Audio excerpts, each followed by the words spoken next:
نبی کریم نے ہمیں سکھایا ہے کہ دلوں کو ہمیشہ صاف رکھنا ہے.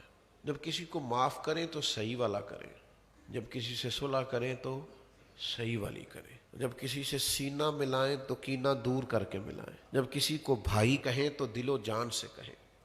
یہ نہ ہو کہ جی میں نے فلانے کے کہنے پہ صلح تو کر لی ہے، پر جب میرے دانت کے نیچے آئے گا نا تو پھر میں نے دبانا ہے.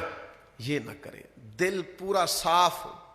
یہ جو دل ہے نا یہ محبوب کے رہنے کی جگہ ہے. نبی پاک علیہ السلام نے فرمایا رب نہ تمہاری جیب دیکھتا ہے نہ تمہارے چہرے دیکھتا ہے، وہ جب دیکھتا ہے تمہارے دل دیکھتا ہے. دل آماجگاہ ہے، یہ مالک کے نظر فرمانے کی جگہ ہے. میرے بھائیوں یاد رکھیے گا، دل کو ہر وقت صاف رکھیں، ہر عداوت سے، ہر کینے سے، ہر بغض سے، ہر نفاق سے، ہر خود پسندی سے، ہر قسم کے عجب سے، ہر قسم کے حسد سے. اعلیٰ حضرت بریلوی رحمۃ اللہ علیہ فرماتے ہیں یہ جو لوگ حسد کرتے ہیں نا ایک دوسرے سے، یہ بندے سے حسد نہیں کرتے، یہ اللہ کی تقسیم پر اعتراض کرتے ہیں. معاذ اللہ، یہ رب کی تقسیم پر اعتراض کرتے ہیں. جسے چاہا در پہ بلا لیا اور جسے چاہا اپنا بنا لیا. یہ بڑے کرم کے ہیں فیصلے اور یہ بڑے نصیب کی بات ہے. کوئی آیا لے کے چلا گیا، کوئی عمر بھر بھی نہ پا سکا. میرے مولا تجھ سے گلا نہیں، یہ تو اپنا اپنا نصیب ہے.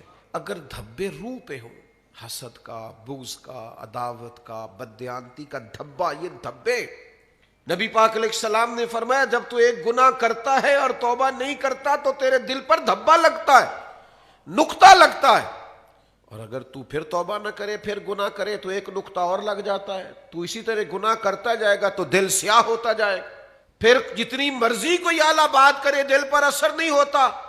دل کو صاف رکھیں، ستھرا رکھیں، ہمیشہ پاکیزہ رکھیں. پاک ہوئے تے پاک ہی ملدا ہی، تے بنا پاکوں پاک نہیں ملدا.